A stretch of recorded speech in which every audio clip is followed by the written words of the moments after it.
Welcome to Entrepreneur State of Mind. I'm your host, Dr. Dale Caldwell, and today's a special show. I have someone that I've known much of his life, actually, Dave Tager. Dave, welcome. It's great to be here. Thanks for inviting me. The president, CEO of Tager Company, LLC. So Dave's brother was my roommate at Princeton for a couple years, but through that I've gotten to know him, and he is one of the people I admire most. He's a dynamic guy. He is incredibly humble, given all that he does. I'm going to embarrass him on the show, but he's a great guy. So Dave, tell us a little about Tager Company, and then I'm going to ask you kind of about where you grew up and all that good stuff.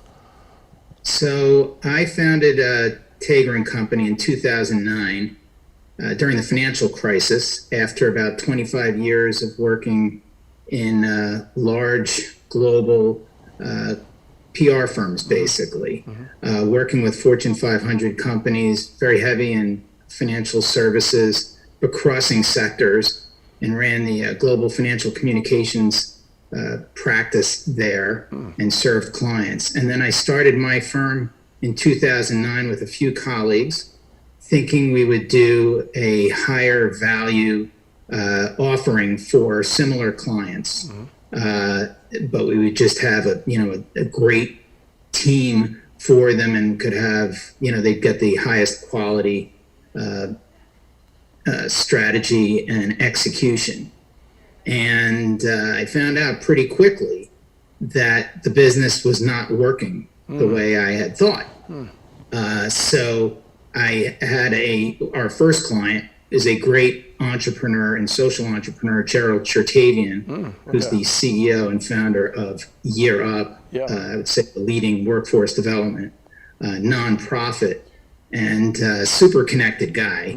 And I said to him, gee, we're going after these clients that, I've got great relationships with CEOs of all of these companies, and they won't recommend us into their teams to hire us in the PR area. I said, well, why do you keep chasing it?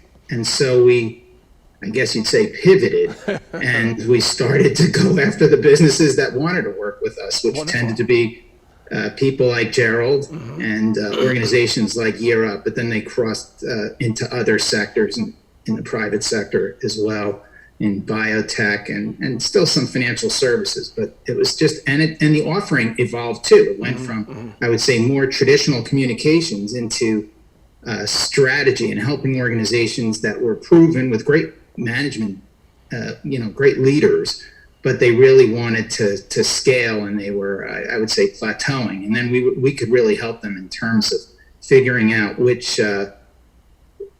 audiences were critical to their success, and then communicating in a way that would get them to want to either fund, invest in them, or buy their products and services. Well, you really are more of a strategy consultant. You say it's communication, public relations, but you really, I know how you work with your clients. You really help them think about their business, where do they go, and so on. So we'll talk some more about that, but I want to get personal first. My dad, who knew in March what Dr. King, passed away in September, and I was born in Boston, and my dad was very, very well known in Boston, and it really was because of Dave and his contact with the Boston Globe that they had a wonderful article about my dad in the Boston Globe. And if he were alive today, Dave, he would be so thrilled to see that. And I want to thank you publicly for that. But you also do a great job of getting stories in the news. So how did you decide you wanted to do this as a profession? So you grew up in Staten Island, and tell me the trajectory. How'd you get there? So I backed into it. I went to Williams College, a liberal arts college, and majored in economics, but came out a playwright. And so I was most interested in writing, and I was also writing fiction, short stories, and even a novel, and wanted to make some money beyond temping in law firms.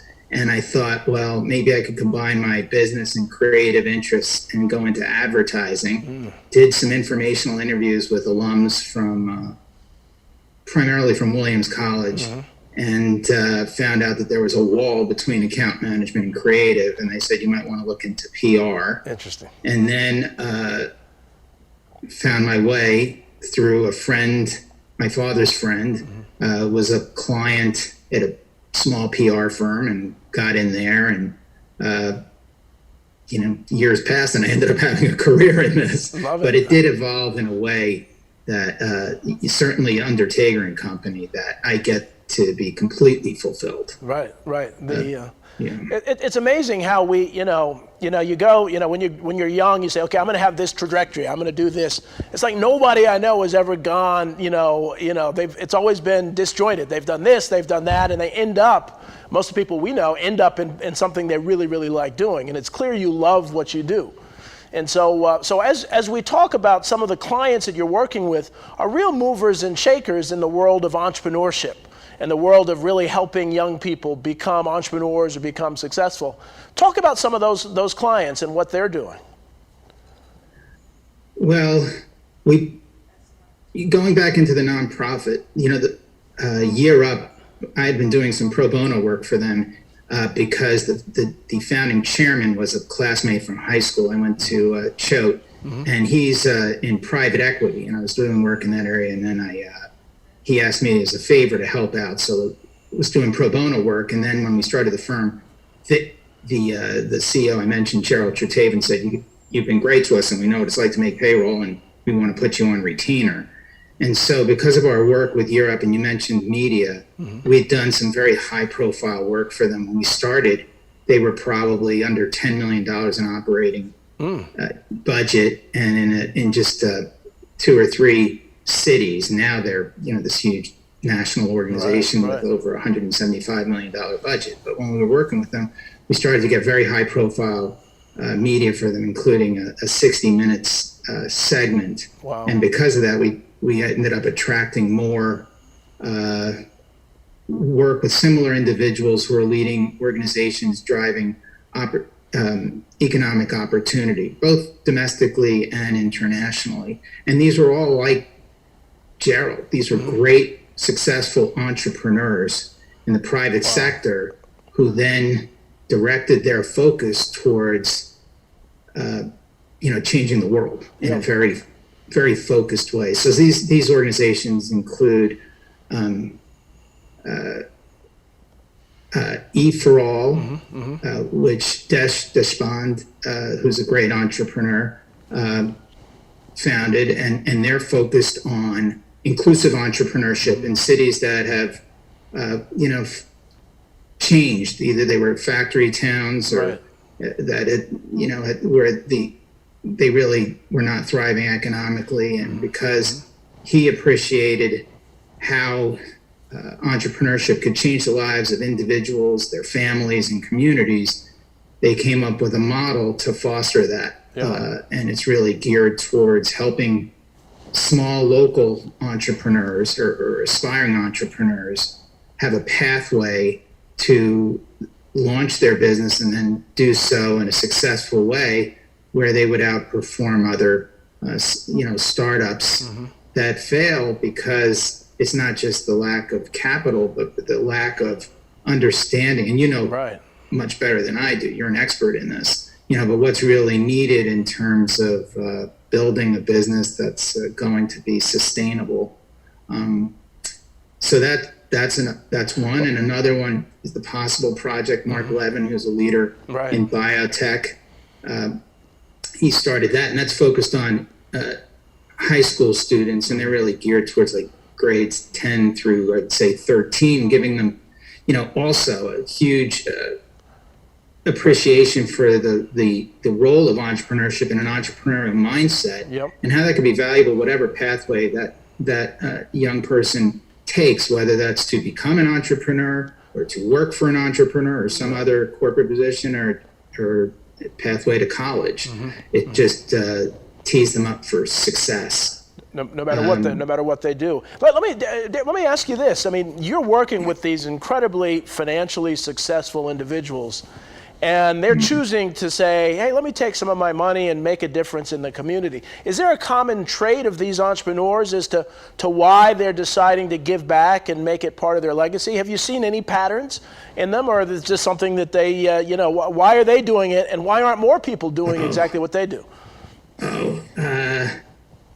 Wow, I'm so grateful to work with these folks. Yeah, So yeah. let me just give you specifics. So education for employment, which is kind of like somewhat like Year Up in the Middle East and North Africa, was started by a serial entrepreneur named Ron Bruder. His daughter wrote the book that is Nomadland, which is up for Best Picture this year. So I'll just throw that in there too. Yeah. She's a great journalist. But Ron, after Jessica was actually working around the Trade Center on 9/11. Wow. And he didn't know whether she was okay, how safe, until very late in the day when he was able to connect with her. And Ron decided that one of the biggest issues, really one of the seeds for what caused 9/11 was lack of economic opportunity among young people in the Middle East and North Africa. Not the only reason, but a driver. And he decided that there needed to be a Marshall Plan to address that. And since the government wasn't stepping up, he took a large chunk of his money and enlisted the Brookings Institution and others, and came up with a model local in each of these markets to figure out how do we create jobs, whether that's where there are corporate jobs, how do we skill up people in ways that get them right in there to livable wage, family sustaining careers, or in countries where there are no such jobs, how do we skill them up in entrepreneurship so they could be successful? So, that was one. Yeah, that's Gerald, incredible. I keep going back to Gerald because it's so inspiring. His business school application essay was the model, the framework for Year Up. So he was, I guess, working on Wall Street.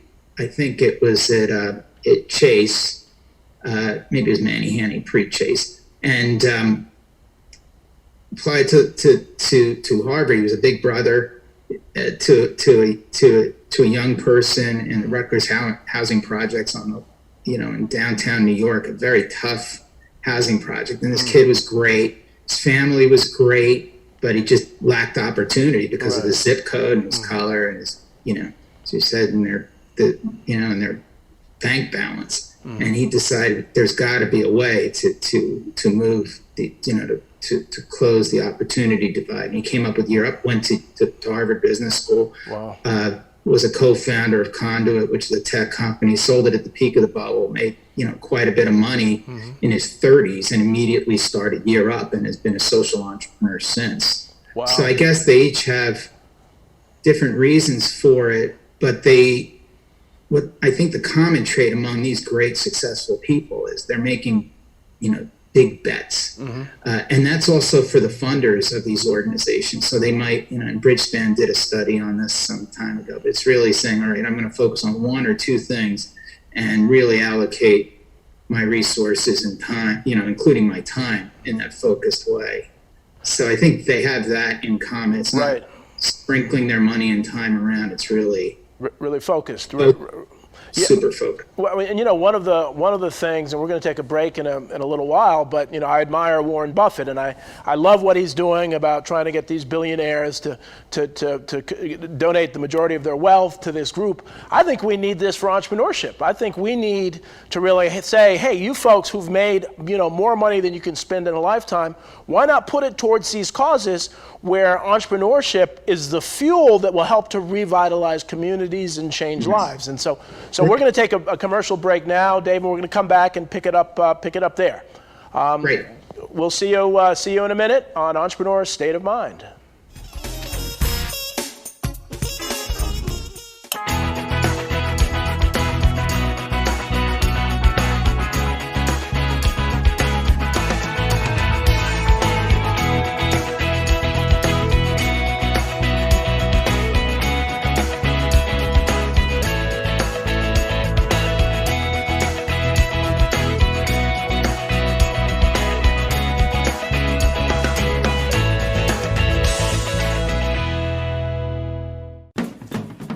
This plus this equals this plus this and this. Don't drink and drive.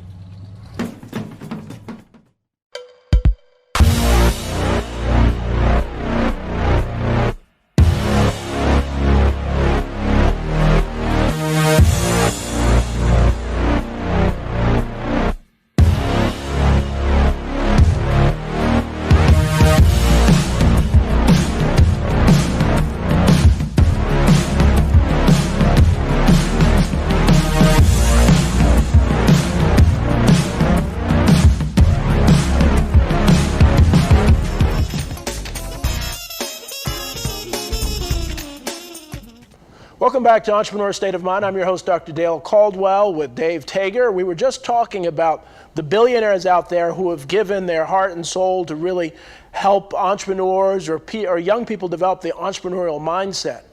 And so one of the things I always say is that, you can give somebody a fish and they eat for a day. You can teach them the fish, they can eat for a lifetime. But you help them start a fishing business, they can transform their community. So Dave, how do we get more people to understand how important these programs are to really sustainably revitalize communities?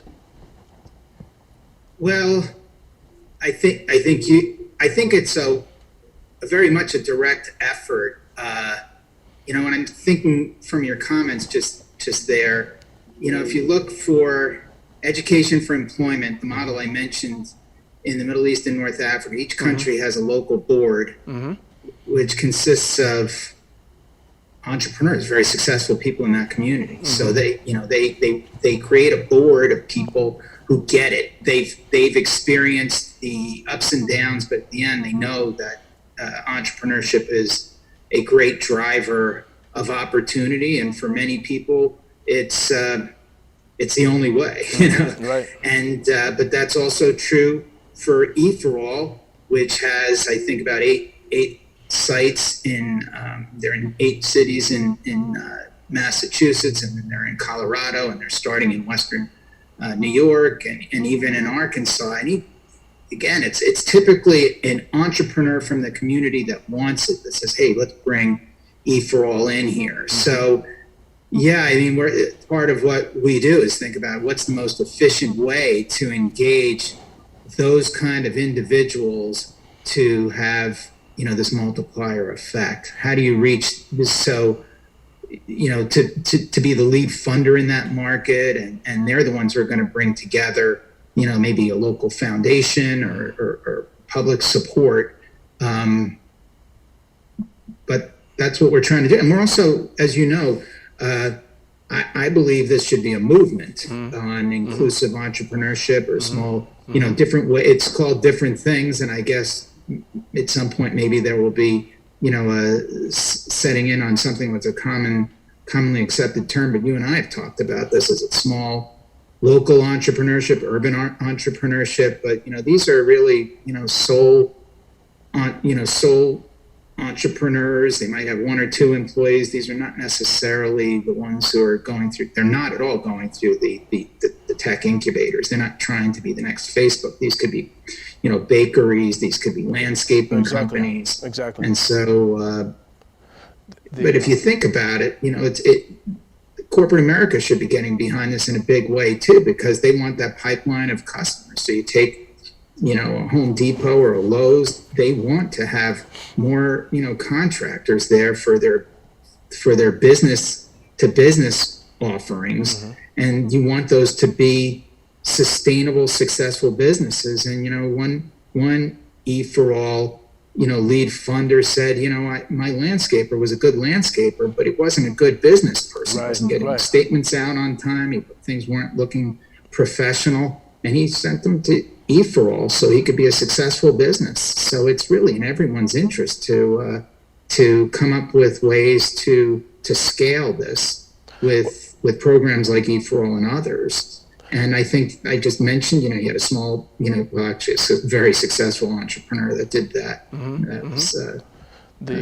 But you also have, I think, Fortune 500 companies that would benefit from this clearly in terms of driving demand for what they offer. For what they offer and provide services. And so Dave, you were one of the early people to support my idea of these entrepreneur zones, and this thing is every week it's growing. And we got, as I had mentioned to the audience previously, we got it in legislation in New Jersey, the governor's office, the CEO of the New Jersey Economic Development Authority. I'm chairing a working group on entrepreneur zones. Looks like we're leaning towards Atlantic City, Trenton, Patterson as three of the areas to start. And we've got people across the country. I was in New Orleans at a wedding, and so got to meet some of the most influential people. They want to do an entrepreneur zone. Philadelphia, the Black Business Alliance, Atlanta, Fort Valley, Georgia, Hackensack. So we're starting to do that. One of the things about this is that place-based ecosystem. Actually, I don't know if you saw 60 Minutes last night. They were talking about there was a food desert in a section of Atlanta, and they built a grocery store, an entrepreneur grocery store that's providing healthy food and actually has become very sustainable. So this kind of value system, the economic value system, is so important. And so, Dave, I want to thank you publicly for your support and connecting us with stuff, and it's a slow process. Now, how is E4All, for example, E4All doing these entrepreneur programs, how are they expanding, or how are they trying to expand, or what help do they need to get in other parts of the country? Well, they really, it's the most valuable thing would be to come up with an efficiency for identifying lead entrepreneurs in those markets to sponsor the program. So that's basically a 3-year financial commitment of about $1 million. That's usually split between the Entrepreneurial Foundation and public funding. Okay.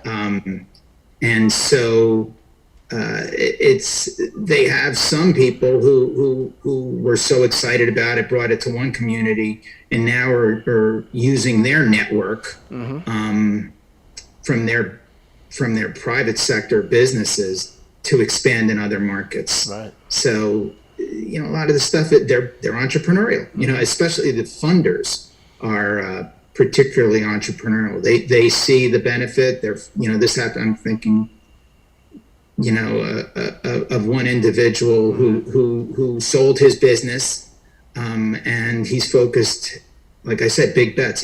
This is his big bet, and his wife has a big bet, I believe, in Africa, and he's in terms of philanthropic work, but he's really devoting his time and his network to scale E4All substantially. Wonderful.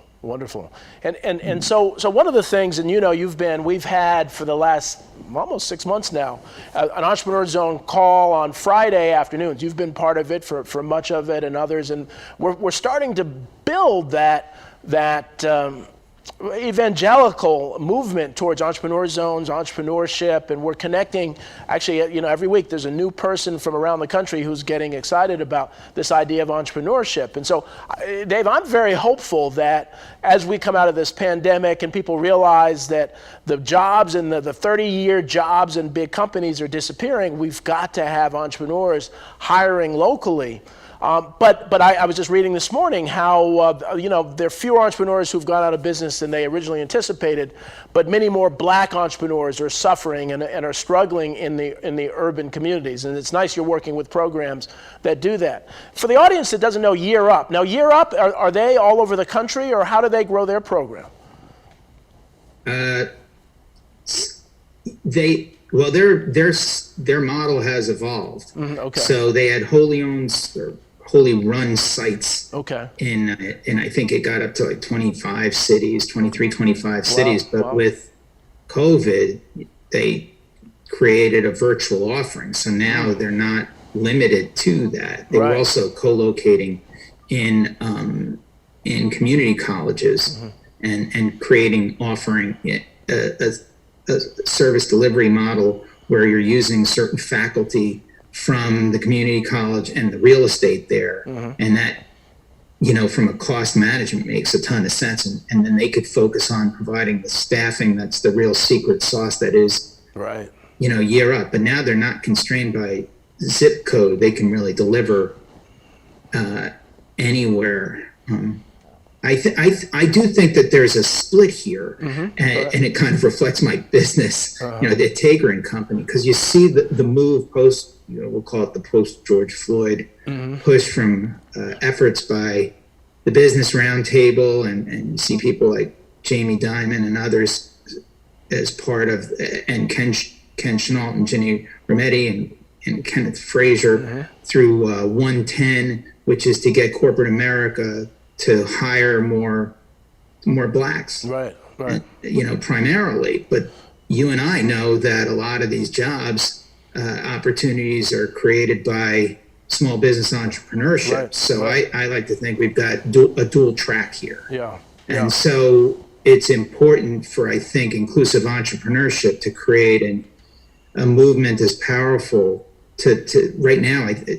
I'd say it's emerging. We're in early days, but it's a great thrill to be connected through your calls to all of these different amazing people who have a shared mission, might be doing it on a local level or in some complementary aspect to figure out, all right, how do we scale this most powerfully? And I think some attention can also be thought to, all right, what are these shared services and things where we can bring best practices and say, okay, what are these entrepreneurial ecosystems and what these entrepreneur zones should have in common? Where can we bring some understanding? Because I think it's pretty diffuse. It's because it's emerging, and attention hasn't been paid to it in quite the same way as the corporate pipeline of skilling people up. Well, one of the challenges is that there's a different mindset that's needed now. This idea of, I'm the entrepreneur, I made it on my own, I pulled myself up by my own bootstraps. That's nonsense. Nobody's ever done it alone without anybody's help. And this idea that even if we're in the same neighborhood, that I can't work with you because you're the enemy. Instead of this ecosystem, this co-opetition, as we call it, as Scott Livengood, who I'll get on this show, a professor at Arizona State, but to really begin this model of having them work in the same geographic area, work together, support each other, develop complementary shared services, and going forward. It's amazing to me that I imagine it must have happened somewhere. Do you know of any examples where it's happened where they've really worked together towards the common good of the entrepreneurs? I don't think as ambitiously as you're thinking. I have not heard of that quite that way. I've heard of, emerging supported like peer networks. Right. So something called E4Ever that E4All is involved with, beyond getting the businesses up and running, to give them, to let entrepreneurs share ideas with one another. That could be, that was really amplified during the shared pain during COVID. Right.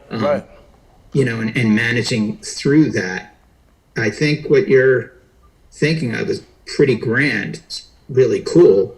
And I think it's something that, bringing together some good minds to make sure we can create this is going to be hugely beneficial. Well, Dave, there's so many inefficiencies. So many inefficiencies, people and that are crippling to these businesses. Yep. If there's a way to bring some of these resources together, exactly. I think that it could be transformative. It'd really be transformative. And I think the culture, spending most of my time in urban communities, is much more collaborative than people might think. So that's not a far-fetched idea. Well, Dave, one of the challenges of this, it always goes by so quickly. I want to thank you for your time. The 30 minutes is done. Dave is nice enough to be here. He's on vacation in Florida and took time out to be with you. So I hope you enjoyed the brilliance that he's brought today. So again, I'm your host, Dr. Dale Caldwell. This is Entrepreneur State of Mind. We just had a great time with Dave Tager, Tager and Company, LLC. Take care and have a great week. Thank you.